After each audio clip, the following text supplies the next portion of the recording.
A broken society increasingly reliant on the dole. The entitlement of people that are on these programs is through the roof. Take a listen to this. Y'all better stay the out of my way in these stores. I'm walking out with carts and I'm not paying for food stamps getting cut off next month. Like, I don't have a kid that eats like a grown man. All right, guys, it is November 1st, which means the government is still shut down and that the Trump administration has decided that they will not use contingency funds to make sure that SNAP benefits are paid on time. That means this administration has made a policy decision to let the American people go hungry.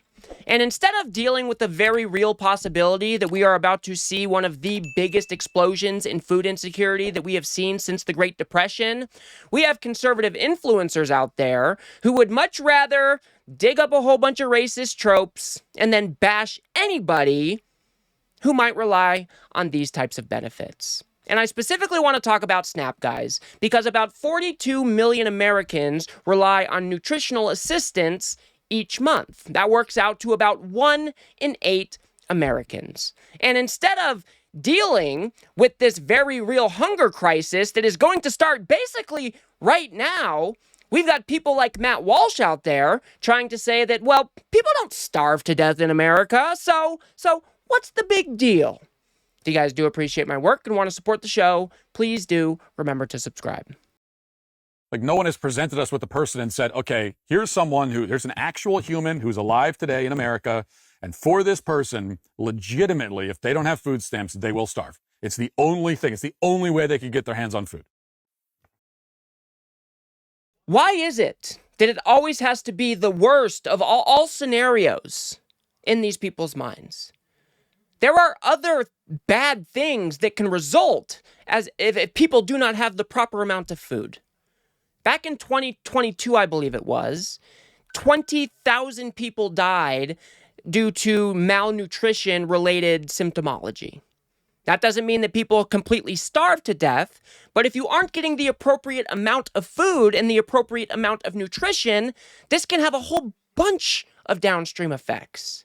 What about the kid who doesn't know where his next meal is going to come from?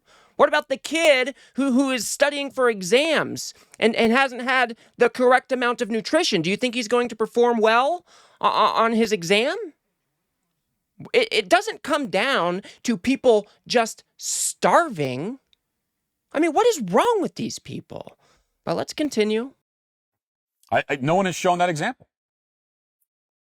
And in fact, if you look at what food stamp recipients are saying in their own words, you come away with the distinct impression that almost none of these people actually need the food stamps. Instead, you come away with the impression that many of these people are simply entitled, lazy, barely literate, and some of them are just frankly bad people. So they're lazy, they're entitled, they don't really need the SNAP benefits, and most of them, apparently, well, they're just bad people. Is he going to provide a shred of evidence that any of this shit is true? He is trying to build a caricature in your mind. The same thing that Reagan did back in the 80s, or the 80s, where they wheeled out this fictional character that was mooching off the government. The welfare queen, I believe is what she was called. The black woman from the hood who had 2 cars in the driveway. She was eating lobster and steak. That is the same type of shit that Matt Walsh is talking about here. Most people who receive food benefits need food benefits. And I believe it's, if not the majority, a huge portion of the 42 million people who receive these benefits, that they are children. Is Matt Walsh really suggesting that we should just scrap this program or reduce it dramatically and let these children go hungry? Because I don't hear him providing an alternative here. Let's keep going. Of course, that doesn't describe every adult on food stamps. No one is saying that. But it does seem to describe a large portion of them. And that is a moral outrage that we as taxpaying Americans who are funding this, we have every right to be upset about that. When people are stealing our money, who don't even need it, and just wasting it in this profligate way, And don't let anyone morally blackmail you into thinking that you're not allowed to be upset about that. Of course you can be upset about that. And of course you can demand answers. You're taking my money. I want to know who exactly needs it and for what and how are you spending it? That is a legitimate question. Of course it is.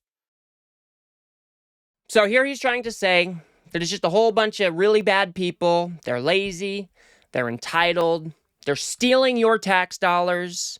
They're stealing from the government. They don't really need these benefits, except he's not going to provide a shred of evidence that this is actually the case. Like I said before, guys, 42 million people per month rely on nutritional assistance. And it is one of the most economically stimulative programs that we actually have, because the majority of people, 97% I believe the number is, spend 100% of the funds given to them the way that it is supposed to be spent. Now, does that mean that there is no fraud in the system? Does that mean that there aren't people out there that do take advantage and are using these programs in the wrong way?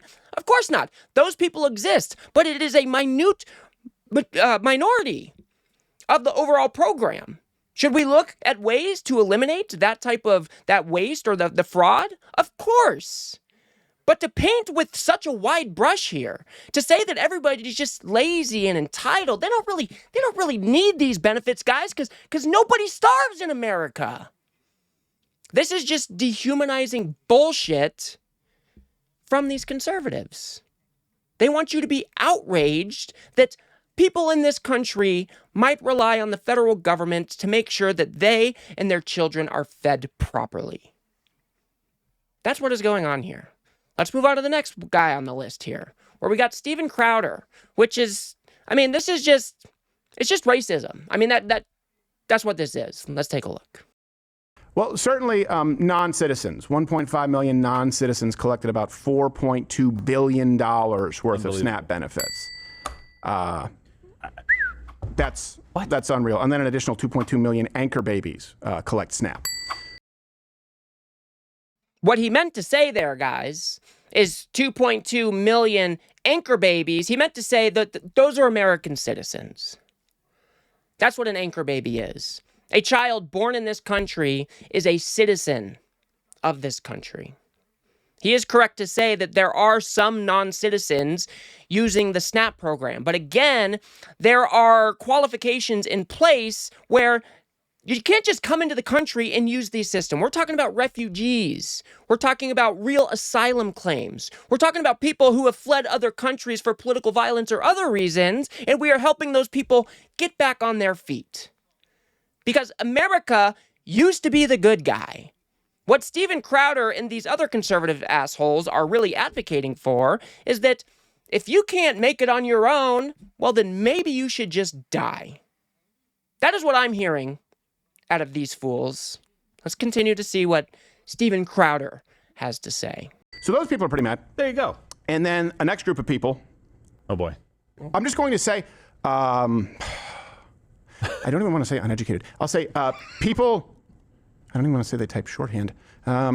Stuff. People who use improper grammar in search engines. Is that okay? Is that okay? Is that okay? Try not to become racist. So the search results, and you just start it. You know what comes up? Is they cutting food stamps? All right, let's try it a different way. Is they cutting off Section 8? Oh, jeez. Is they cutting Section 8? As opposed to off, that's how they switch it. Is they cutting off food stamps? All you had to do was type in "is they," and that's basically what came up. Well, it gets worse.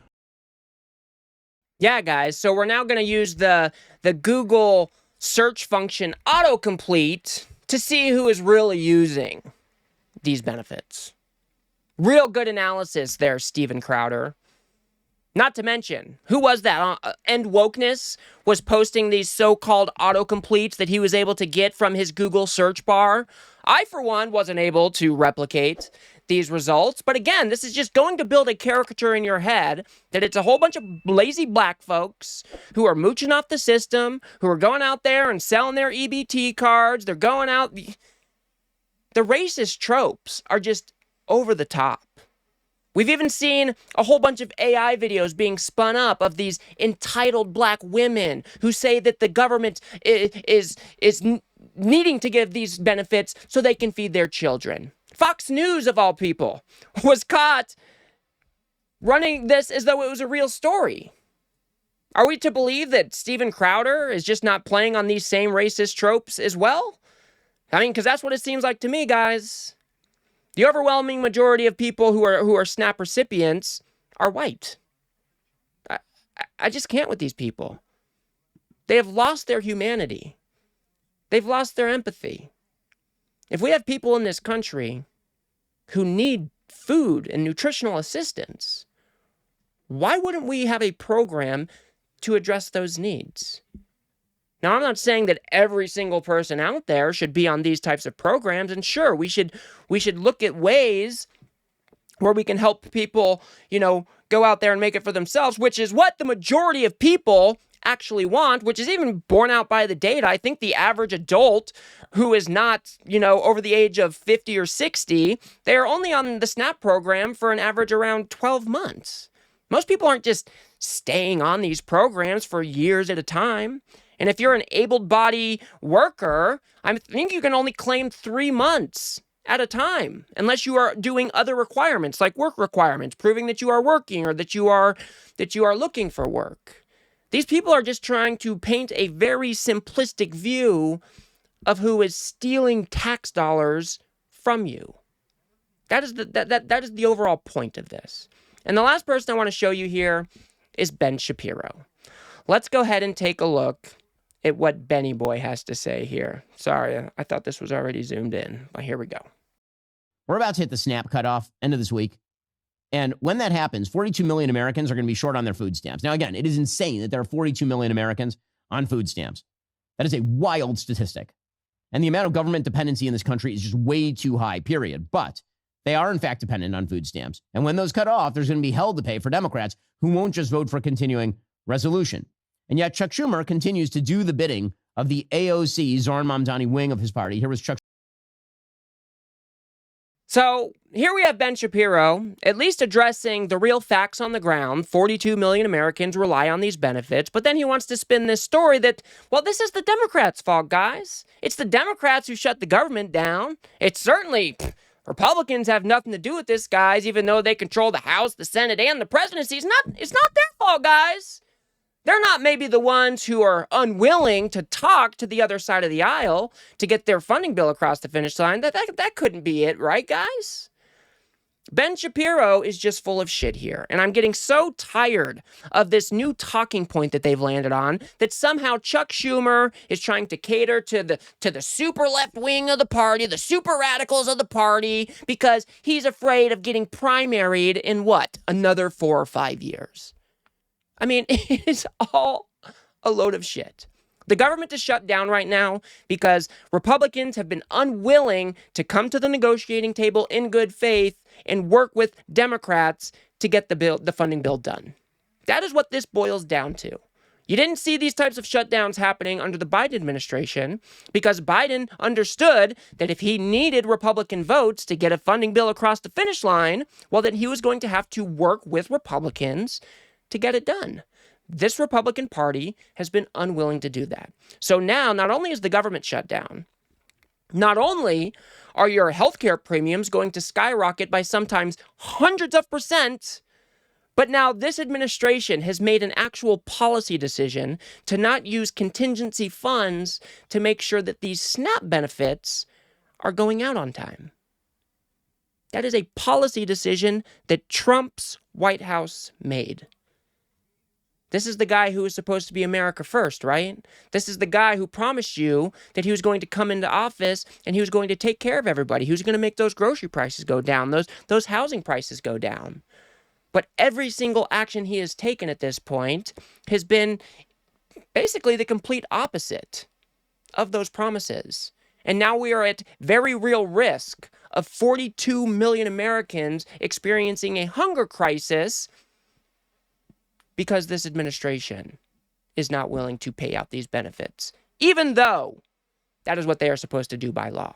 And just to give everybody a good understanding of who is actually getting the blame of this shutdown, let's go ahead and take a look at this clip real quick. More Americans are blaming President Trump and Republicans in Congress than Democrats for the current government shutdown. According to the latest Washington Post ABC News Ipsos poll, 45% blame the president and the Republicans. Only 33% blame the Democrats. Blame does fall largely among partisan lines, but this is important. Among independents, 46% blame Republicans. Only half of that blame the Democrats. Pretty simple, guys. People are starting to understand that this Republican Party is not looking out for the better interests of the American people. And you know who is the overwhelming recipient of these types of benefits? Benefits like SNAP and WIC and other types of benefits? It's people in red states. It's the Republicans' constituents who are going to be suffering from this administration's decision to not allow these SNAP benefits to be paid on time. They are hurting their own voters who put them back into office. It is cruel. It is sick. It is just un-American. We can do better here in the United States. That's why it is so important, guys, that at the first chance we get, every single one of these Republican fucks needs to be voted out of office. They just do not know how to govern. You did not see this type of behavior from the Democrats when they were in the majority. It just doesn't happen. Because Democrats are actually good faith actors trying to do what is best for the American people. Does that mean that they're right all the time? Of course not. Does that mean they're perfect? Of course not. Do we have criticisms of the Democratic Party? Of course. But at least they are trying to look out for the better interests of most or all Americans. It's important, guys. These Republicans have chosen to hurt their own constituents and others who didn't vote for them, Democrats, people who didn't vote, all because Donald Trump feels that he can have some sort of leverage by hurting the American people, by hurting MAGA voters. It's all quite gross, and we're just going to have to keep an eye on it. But I guess I'll leave it there for now, guys. Hope everybody's doing well out there. Hope you are not being super impacted by this government shutdown, by these benefits being just basically shut off overnight. Check in with your state, because a lot of states are trying to step up and fill the void since the federal government is just not functioning at this point. Check in with your state. If you are somebody who relies on these types of benefits, check in with your state to see if there are funding mechanisms that they are using to try to work as some sort of stopgap. And yeah, so I will leave it there for now, guys. If you guys got anything out of this video, please do remember to smash that like button and subscribe. Maybe share with a friend or two. I'd very much appreciate that. We've got to build something here on the left that pushes back against this MAGA media machine that just launders all of this cruelty for this Trump administration day in and day out. So if you do like what I do here, please do remember to smash that subscribe button. If you guys want to go a step above and beyond that, you can actually help me produce these videos by becoming a member right here on YouTube for as little as $3 a month, or you can head over to politiscape.substack.com where you can have my content delivered directly to your inbox every single day without the doom scrolling, without the algorithms. And the cool part about Substack, guys, is I own the data over there. So if for whatever reason this administration decides that they want to start going after platforms, I still will have a way to reach out to you guys. So signing up over at Substack is a huge, huge deal for me. So until next one, guys, everybody keep your chin up. Like I said, we will make it through this together, and I'll see you on the next one.